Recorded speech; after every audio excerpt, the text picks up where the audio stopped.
helping move goods faster from factory floors to store shelves. In addition to the companies I mentioned, I will also hear from ByHeart operation out of Pennsylvania. We need more new entrants in the infant formula market like ByHeart. And finally, we're going to hear from the Surgeon General on what he's doing to help families get information they can trust.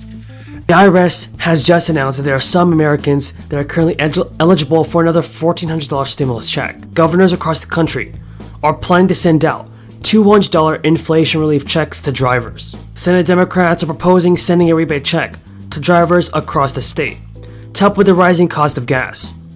Under a bill filed this week, all adults with a valid North Carolina driver's license as of March 31st will get a check or a debit card for $200. Senate Democrat also said in an official statement that the top issue that we're hearing is about food prices and gas prices. This is something the state can't afford to address. Democrats propose using $1.3 billion of the state's anticipated $4.2 billion surplus this year to pay for the plan. According to AAA, the average price for a gallon of regular gas was almost $4.36. That's $1.45 higher than it was a year ago. The state economist for North Carolina says he expects prices likely will climb higher. The relief bill from Democrats comes as Republican leaders in the General Assembly and the Democratic governor weigh on what to do next with the budget surplus. Republicans have not said yet what specific changes they want to make the state budget.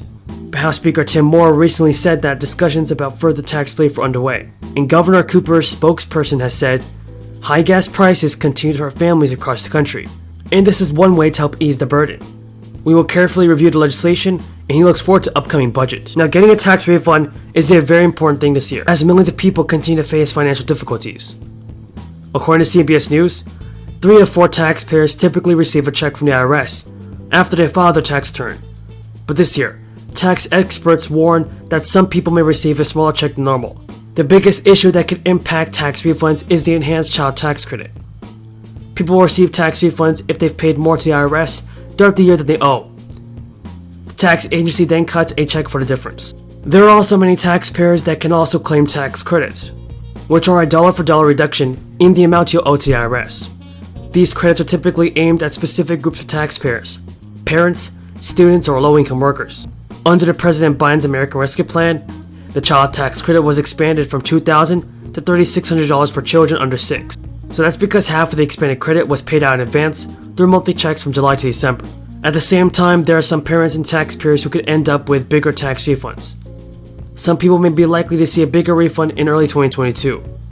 That's because the IRS based its eligibility for the advanced child tax credit payments, as well as the third stimulus check, on your 2019 to 2020 return. Families with babies or children born will be able to claim the full enhanced child tax credit on their 2021 tax return. There are some proposed changes to the next fourth stimulus package that Congress is debating right now. Economists and lawmakers have said this change might financially impact millions of people.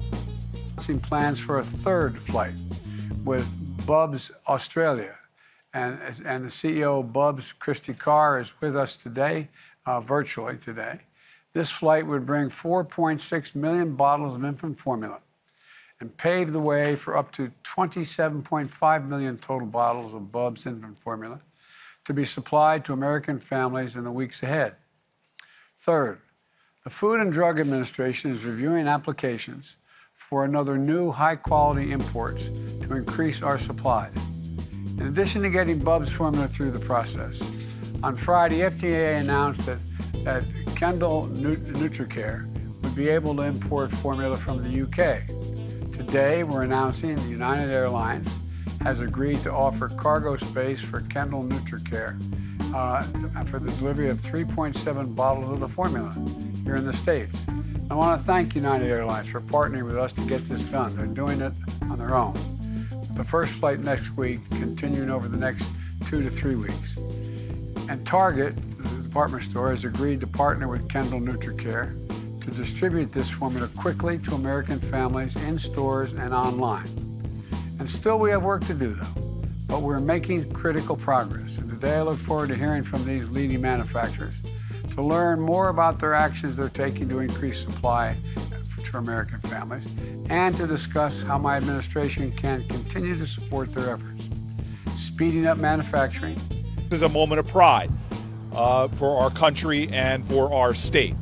Look, I'm going to make this very clear. We have seen the most unprecedented challenges of a generation hit our state and our nation. A global pandemic that had a crushing blow on our economy, and what we have seen from President Biden and from the New Jersey congressional delegation in partnership with our governor is the greatest one-year investment in New Jersey that we have seen in federal governance in over a century. We brought home the resources. The first thing folks know already is in the pit of the pandemic, we were able to pass the American Recovery Act, unfortunately without one Republican vote, that brought billions of dollars to our states, saving our small businesses, investing in our hospitals, giving critical resources to our schools. And then after that, we came with the biggest infrastructure investment our nation has ever seen, that puts a shadow over even what Eisenhower did, as Senator Menendez said, over 60 years ago. And now New Jersey will start to reap the benefits of that infrastructure investment. Clearly, as Senator Menendez said, 500 bridges being repaired in our state, being improved in our state, all while, Ray, creating thousands of jobs for people in our state. This is a time that New Jersey should feel a sense of pride. We have brought home the resources. We're investing it in our state. And when you invest in roads and bridges in New Jersey, you not only create jobs, you expand opportunity for businesses, for economic growth, and more. But this investment is just the beginning. Right now, we are going to see critical investments in getting lead pipes out of the ground to make sure there's clean drinking water. We're seeing investments. 7 Superfund sites in New Jersey, the most toxic of sites, are now getting the resources they finally need to be cleaned up.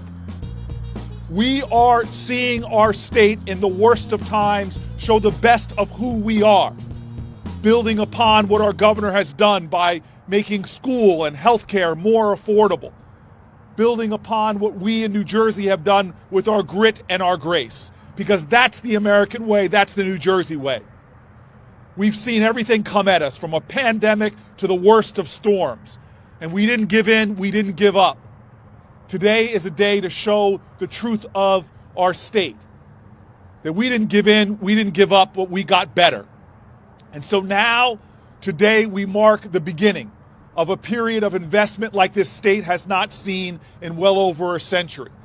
But the key is we're going to continue the momentum. You see, we still have work.